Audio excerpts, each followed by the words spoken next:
है, जीवागत है या कंठगत है। तो सुश्रुत जी ने पहले थोड़ा सा समझेंगे। सुश्रुत जी ने जो जीवागत व्याधियां बताई है, कितनी बताई है जीवागत व्याधियां? 5 बताई है। ठीक है। बाघवत्य की जो जीवागत व्याधियां हैं ये कितनी है? 6। आचार्य सुश्रुत ने अधिजीवा को कंठगत व्याधि बोला है। ठीक है। और उपजीविका को क्या बोला है? उपजीविका को जीवागत व्याधि बोला है। आचार्य बागवत की 6 कैसे हो जाती हैं जीवागत व्याधियां? तो उपरोक्त 5 सुश्रुत के देते हैं। ठीक है। और उन्होंने जो अधिजीवा है, अधिजीवा को भी क्या बोला है? कंठगत सॉरी जीवागत व्याधि में इंक्लूड किया है। तो ये क्वेश्चन बहुत इंपॉर्टेंट बनता है। चाहे आचार्य बागवत हो चाहे शारंगधर हो, दोनों आचार्य ने जीवागत व्याधियां 6 बताई हैं, जिनमें से उन्होंने अधिजीवा को इंक्लूड किया है, जबकि सुश्रुत जी ने अधिजीवा को कंठगत बोला है, उपजीविका को जीवागत। बाकी उपजीविका तो इनका भी जीवागत ही है। ठीक है। तो हमारा आंसर सही क्या होगा? डी होगा। अगले क्वेश्चन पर आते हैं। सूतिका दशमूल के घटकों में किस पंचमूल का वर्णन है? आपसे क्वेश्चन क्या पूछ रहा है, इसलिए आपको लास्ट तक ध्यान देना है। जल्दीबाजी में आप क्या करते हैं, पूरा क्वेश्चन नहीं पढ़ती और आपने लास्ट में मेजन कर लिया कि नहीं होता है ना। तो वर्णन है तो कौन सा दशमूल में आइडियली क्या होता है? दशमूल में, सिंपल दशमूल में लघु पंचमूल और बृहद पंचमूल के घटक होते हैं, लेकिन इसमें ओनली लघु पंचमूल के घटक द्रव्य है, यहाँ पर बृहद पंचमूल के घटक नहीं होते। ठीक है। तो लघु पंचमूल में कौन कौन सी चीजें आती हैं? बृहद पंचमूल इसमें नहीं होता है। तो लघु पंचमूल में शालपर्णी, कृष्णपर्णी, बृहति, कंटकारी और गोक्षुर, ये 5 ड्रग आती है। इसके अलावा 5 ड्रग और आती हैं जिनको मिला के हम सूतिका दशमूल बोलते हैं। अगले क्वेश्चन पर आते हैं। क्वेश्चन नंबर है 33। कॉपर टी 200 को कितने समय में बदलना चाहिए? 10 वर्ष में, 5 वर्ष में, 4 वर्ष में या 3 वर्ष में? तो आप ऑनलाइन सर्च करोगे आपको 3 वर्ष में मिलेगा, लेकिन ऑथेंटिक साइट आप जब देखते हैं तो वहां पर कॉपर टी 200 को 4 वर्ष में रिमूव करना चाहिए। इसके साथ 2 और आप चीज पढ़ लें जो एग्जाम के लिए हो सकता है अगली बार आ जाए। तो कॉपर टी 308A, इसका रिमूवल टाइम, रिप्लेसमेंट टाइम कितना होता है? 10 ईयर होता है। ठीक है। ML375, ML375, ML का फुल फॉर्म क्या है? मल्टी लोब्युलेटेड 375 कितने वर्ष में रिमूव करा जाता है? 5 इयर्स में। तो 3 चीजें आपने साथ में याद करनी है। अगले क्वेश्चन पर आते हैं। मानव नेत्र के लेंस का डायमीटर होता है। अब ये क्वेश्चन थोड़ा सा डाउटफुल है, क्योंकि इस क्वेश्चन ने जो आंसर दिया है, आपकी बुकलेट में जो आंसर शीट आई है वो है 8.8 to 9.2। जब मैंने अदर साइट्स पर देखा तो उसमें भी आपको आंसर इतना ही दे रहा है, लगभग 8.54 to 9.70 mm। इसके नजदीकी आंसर हमारा कौन सा सही होगा? ये सही होगा। लेकिन आप कहीं और बुक में भी देखते हैं तो वहां पे 10 mm भी दिया हुआ है ना। तो ये क्वेश्चन थोड़ा सा डाउटफुल है। अब वो एग्जामिनर कौन सी ऑथेंटिक बुक मान रहा है ना, उस पर डिपेंड करता है। अभी तो आंसर शीट में उन्होंने आंसर यही दिया है, 8.8 to 9.2 mm। ठीक है। आचार्य चरक के अनुसार निराग्नि स्वेद कितने होते हैं? तो निराग्नि स्वेद चरक के कितने होते हैं? 10। पूरा ही देख लें। चरक जी ने ताग्नि स्वेद कितने माने हैं? 13। चरक जी का निराग्नि स्वेद कितना है? 10। सुश्रुत की बात कर लें, ये तो हो गया चरक। सुश्रुत की बात कर लें तो सुश्रुत जी ने ताग्नि स्वेद कितने माने हैं? 4। कौन कौन से? ताप, उष्ण, उपनाह और द्रव। सुश्रुत का निराग्नि स्वेद कितना होगा? हमने माना है 8 माना है। कौन कौन से माने हैं कभी आएगा जब हम अदर एग्जाम के पेपर सॉल्व करेंगे, वहां पर मैं आपको डिटेल में बताऊंगी। ठीक है। अगला क्वेश्चन है। क्षुत, पिपासा, जरा, मृत्यु आदि व्याधियां वर्गीकृत है। तो आपने पढ़ा होगा सुश्रुत सूत्र स्थान का 24 नंबर का चैप्टर व्याधि समुद्देशीय अध्याय, उसमें व्याधियों का वर्गीकरण किया गया है। ब्रॉडली अगर आपसे सिंपल क्वेश्चन पूछा जाता है आचार्य सुश्रुत के अनुसार व्याधियों का वर्गीकरण कितने प्रकार से किया गया है, तो आपका आंसर 7 होगा। टोटल आंसर 7 ही होता है। ठीक है। लेकिन इनको ब्रॉडली 3 तरीके से डिवाइड किया। क्वेश्चन पूछा जा रहा है तो साथ ही वर्गीकरण लगाना। ब्रॉडली अगर देखें तो ये कितने प्रकार का होता है? 3 तरीके का। कौन सा? एक आध्यात्मिक, एक आधि भौतिक और एक आधि दैविक। ये हम क्यों पढ़ रहे हैं? क्योंकि ये क्वेश्चन बहुत इंपॉर्टेंट है। इसमें नहीं तो कहीं और एग्जाम में आ जाएगा। आध्यात्मिक के 3 भेद होते हैं पुनः, इसका हम एक कोड बना लेंगे। क्या बना लेंगे? आज दोष हमारा एक कोड है। आज से क्या हो जाएगा? आदि बल प्रवृत्त, जा से हो जाएगा जन्म बल प्रवृत्त, सब में है। ठीक है। इसलिए आप यहाँ पे खुद लिख लेना। और दोष से हो जाएगा दोष बल प्रवृत्त। तो आध्यात्मिक को इन 3 तरीके से डिवाइड किया। आपसे ऐसा क्वेश्चन भी पूछा जा सकता है कि जन्म बल प्रवृत्ति सुश्रुत जी के किस व्याधि के अंतर्गत आता है? तो आध्यात्मिक के अंतर्गत आता है। आदि भौतिक में केवल लिखे भौतिक चीजों से हमको घाव लग जाता है, तो इसका डिवीजन क्या होगा? संघात बल प्रवृत्ति। ओनली एक ही है, संघात बल प्रवृत्ति। आदि दैविक का हम एक कोड बनाएंगे। कुछ देवता बड़े गुस्से वाले होते हैं, कुछ बहुत शांत स्वभाव के होते हैं। हमने कोड बना लिया देव का स्वभाव। दैव से हो जाएगा दैवबल प्रवृत्त, ता से होगा तालबल प्रवृत्त, स्वभाव से हो जाएगा स्वभाव बल प्रवृत्त। अब कभी और आएगा तो मैं आपको ये भी बताऊंगी कि आदि बल प्रवृत्त में कौन कौन सी व्याधियां आती हैं। पुष्ट है, अर्श है, ये आदि बल प्रवृत्त व्याधियों के अंतर्गत आता है। अभी बहुत बड़ा टॉपिक हो जाएगा, इसलिए इतना याद रखिए, कभी आएगा तो उसको भी हम डिस्कस करेंगे। ठीक है, हमारा क्वेश्चन का आंसर क्या होगा?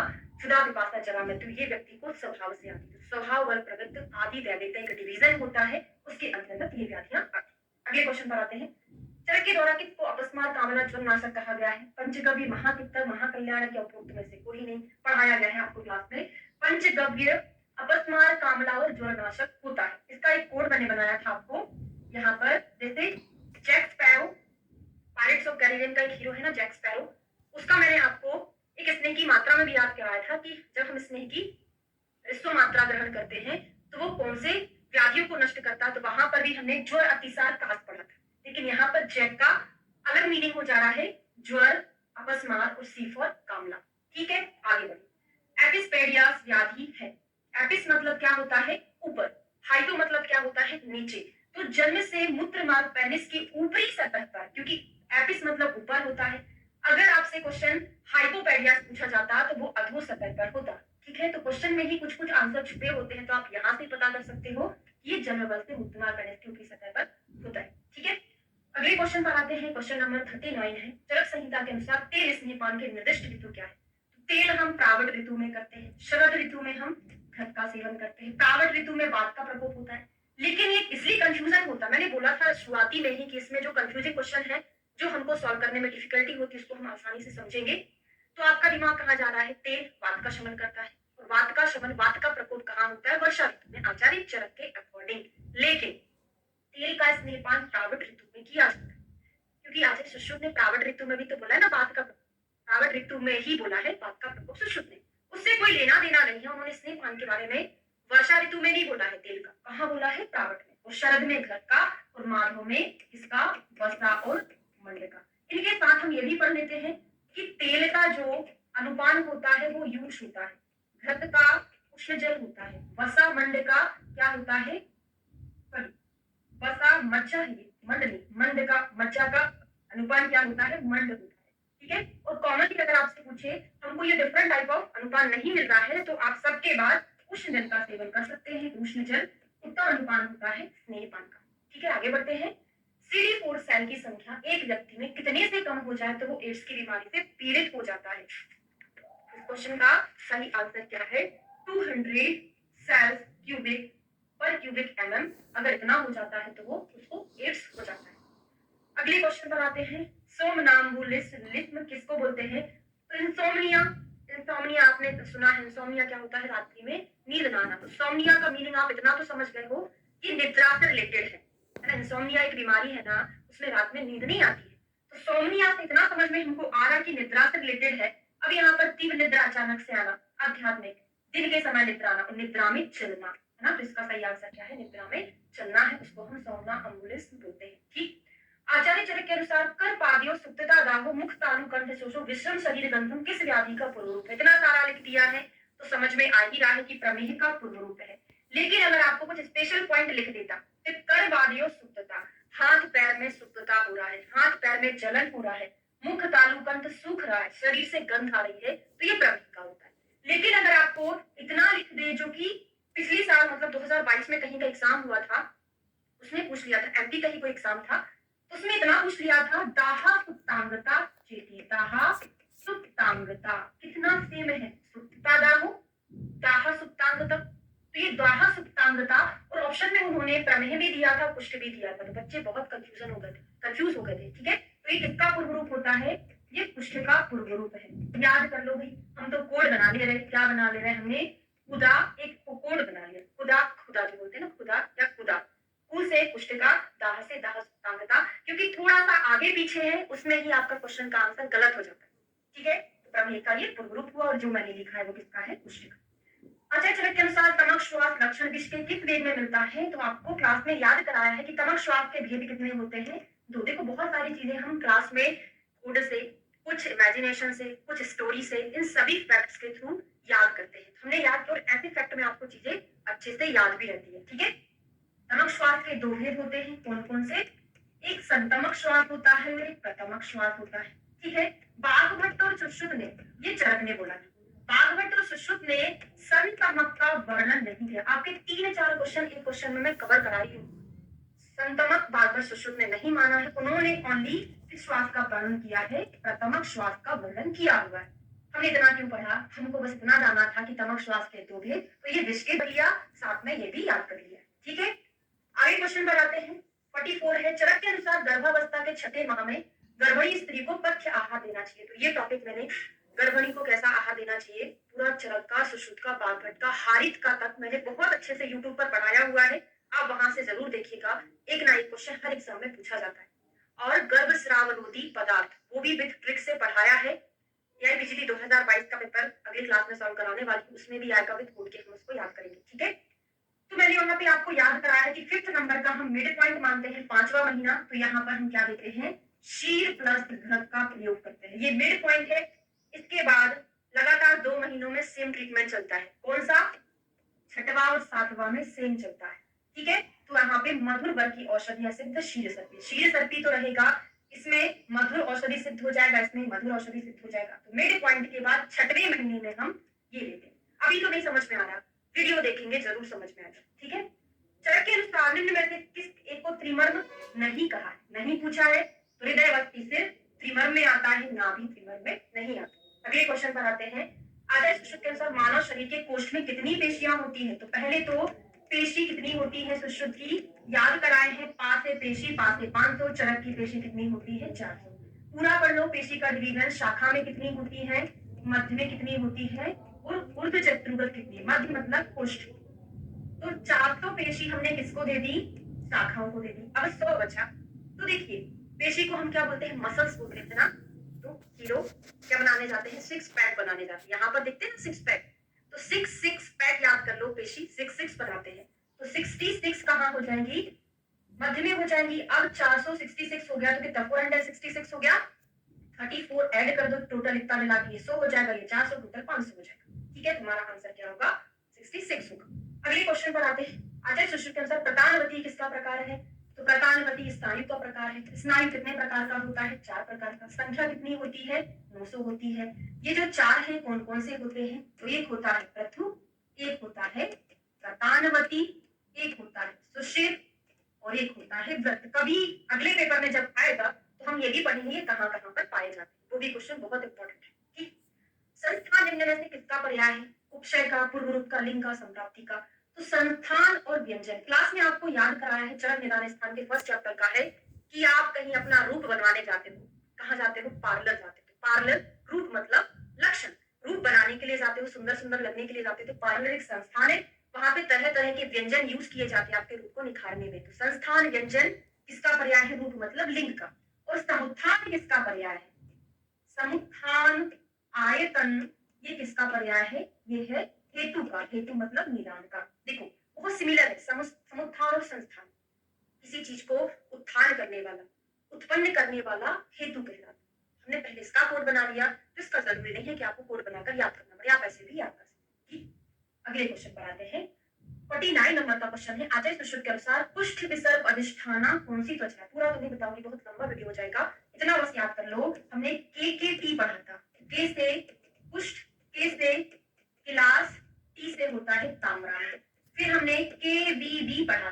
के से होता है पुष्ठ, वी से होता है विसर्प, और बी से हो जाएगा वेदनी में होता है। ठीक है, तो यहाँ पे हमसे पुष्ठ विसर्प पूछा है, जो हमको ताम्रा से कंफ्यूज कर रहा था, तो हमने याद कर लिया था ट्रिक से, पुष्ठ क्लास ताम्रा, पुष्ठ विसर्प कहाँ पर? वेदनी में। तो यहाँ पर आंसर टी होगा। अगला है, ध्वनि के प्रति सचेत होना बच्चे में किस प्रकार का माइलस्टोन है? सोशल है, फाइन मोटर है, भाषिक है, ग्रास मोटर है। थोड़ा सा इसको इंग्लिश में आप पढ़ेंगे तो alert to sound in which type of milestone in child? Social, fine motor, language और ग्रॉस मोटर। तो यहाँ पर लैंग्वेज है, क्योंकि जब बच्चा सुनता है, ध्वनि के प्रति सचेत होता है, मतलब वो कुछ चीजें समझ रहा है, समझ के वो बोलने की कोशिश करता है, तो ये लैंग्वेज वाला एक माइलस्टोन होता है। ठीक, क्वेश्चन नंबर 50 हमारा हो गया है। अगले क्वेश्चन पर आते हैं 51। तो ये भाषिक होगा। ठीक है। आचार्य चरक के अनुसार कुटज कुटज फलादि घृत प्रयोग किस व्याधि में किया जाता है? वातज अर्श में, रक्तज अर्श में,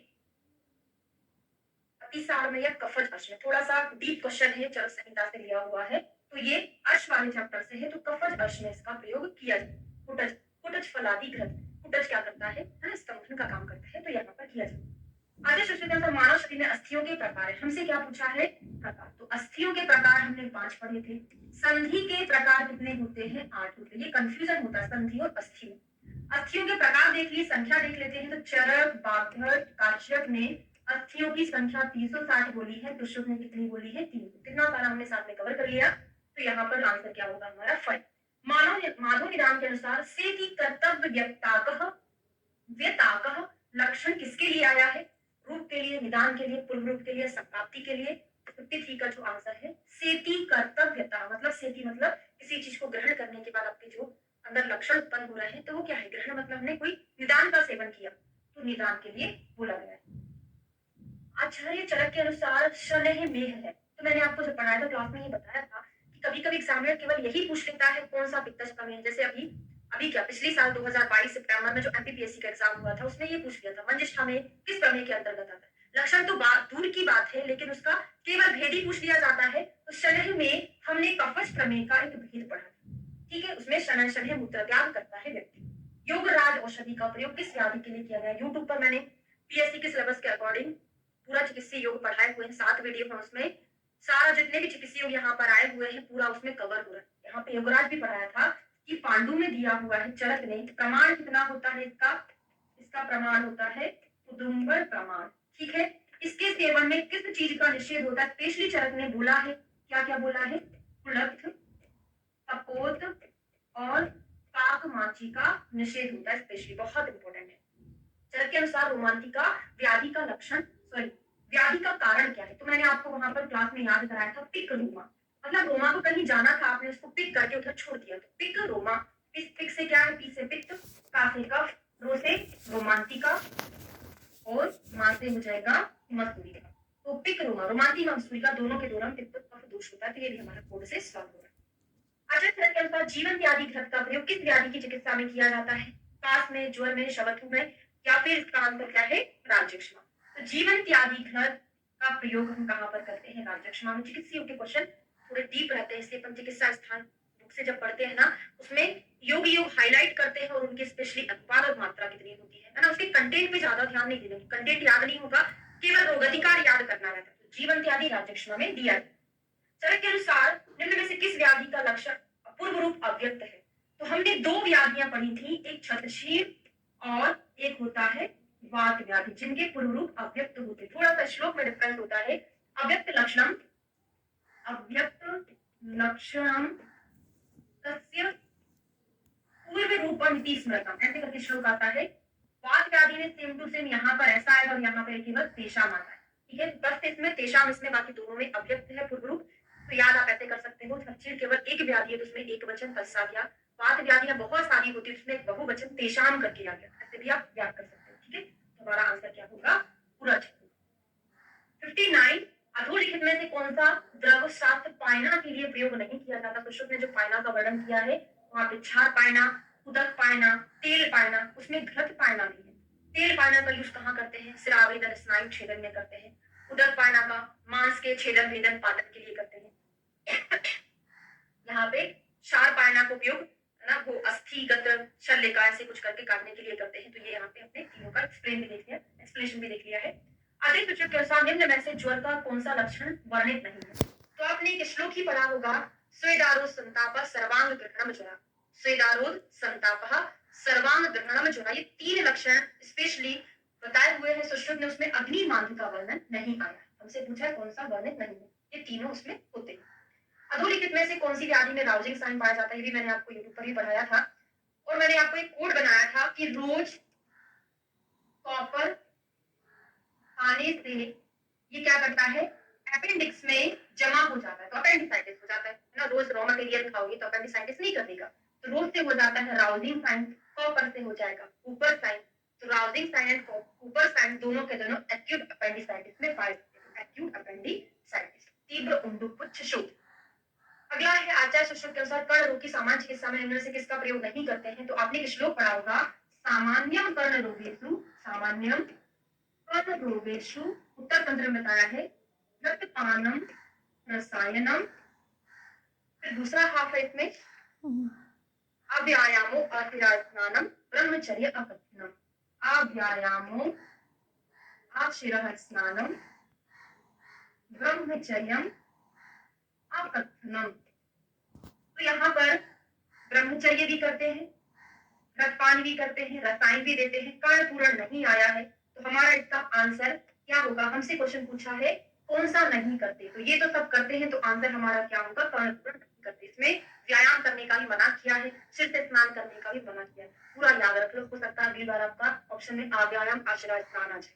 ठीक है, आचार्य चरक के अनुसार त्रिफल आदि तेल का प्रयोग किस व्याधि में करते हैं? खालित्य है, पालित्य है, उन्माद है और अपस्मार है। त्रिफलादि तेल का प्रयोग चरक जी ने कहां पर बोला है? अपस्मार में बोला। 64 नंबर के क्वेश्चन पर आते हैं, रक्त समूह ए बी में सीरम में कौन सा एंटीबॉडी उपस्थित होता है? तो देखो, जो उसका नाम है उसमें वो चीज प्रेजेंट रहता है एंटीजन के रूप में। क्या रहता है? एंटीजन। तो इसमें एंटीजन ए है, एंटीजन बी है, लेकिन यहाँ पर एंटीबॉडी कुछ भी नहीं है, तो कोई भी एंटीबॉडी यहाँ पर नहीं रहती। अगर आपसे पूछे ब्लड ग्रुप ए में कौन सा एंटीबॉडी है, तो उसमें एंटीजन तो ए है, लेकिन एंटीबॉडी अपोजिट होता है, कौन सा? बी होता है। तो जो है वो एंटीजन भी होता है और जो नहीं है उसका अपोजिट एंटीबॉडी होता है। ठीक है, आचार्य सुश्रुत के अनुसार मधु की जातियां कितनी होती हैं? तो चरक ने मधु की 4, चरक का 4, सुश्रुत की जाति डबल कर देना 8, हारित की कितनी है? 3 है। कौन कौन सी है? भ्रामक, भ्रामक, तारक और क्षौत्र। अभी देखिए 4 कौन कौन सी होती हैं, अभी पढ़ेंगे बाद में। ठीक है, इन दोनों ने किसको श्रेष्ठ बोला है? इन दोनों ने मार्कशीट को श्रेष्ठ बोला है। आंसर हमारा क्या होगा? सुश्रुत के अनुसार 8 होगा। आचार्य चरक के अनुसार, सुश्रुत के अनुसार वायु अग्नि धारण, हमने श्लोक में पढ़ा है वायु अग्नि धारणम किसके लिए आता है? पुरुष के लिए आता है, वो वायु और अग्नि का धारण करने वाला। 67 है, इंटरस्टिशियल लंग डिजीज में प्रधानतया चिकित्सा औषधि है। तो जो हमारी लंग डिजीज होती है ना, उसमें हम क्या देते हैं? ग्लूकोकॉर्टिकॉइड्स एडवाइस करते हैं। इंटरस्टिशियल लंग डिजीज में ग्लूकोकॉर्टिकॉइड्स को एडवाइस किया जाता है। अगला है चिरचिर मछली का सेवन दूध के साथ, बड़ा फेमस क्वेश्चन है ना, 18 प्रकार के वैरोधिक आहार के अंतर्गत आता है। तो चिरचिर जो मछली है वो कैसी है? उष्णवीर्य है। दूध कैसा होता है? शीत होता है। तो दोनों वीर्य के विरुद्ध हुए ना, एक उष्णवीर्य को शीत वीर्य के साथ ले रहे हैं, तो ये वीर्य विरुद्ध के अंतर्गत आता है। अगले क्वेश्चन पर हम आते हैं, सुश्रुत के अनुसार किस शिरोरोग में शिरोविरेचन नहीं कराते? अब ये क्वेश्चन मैंने स्टार्टिंग में बोला था कि कुछ क्वेश्चन हमको लगता है इसका आंसर एग्जामिनर ने गलत दिया, लेकिन वो सही आंसर दिया है ना। 69 में मैं डिफरेंस के साथ आपको बता दूं ना, उत्तर तंत्र सुश्रुत उत्तर तंत्र का 26 का 42 नंबर का श्लोक आप पढ़ोगे, वहां पर स्पेशली दिया है कि क्षयद शिरोरोग और क्रमिद शिरोरोग, इन दोनों को छोड़कर जो संशोधन संशमनीय अध्याय में शिरोविरेचनाथ द्रव्यों का वर्णन किया गया है, उन शिरोविरेचन द्रव्यों से शिरोविरेचन कराना चाहिए, बाकी के शिरोरोग में इन दोनों में नहीं कराना चाहिए। क्लियर?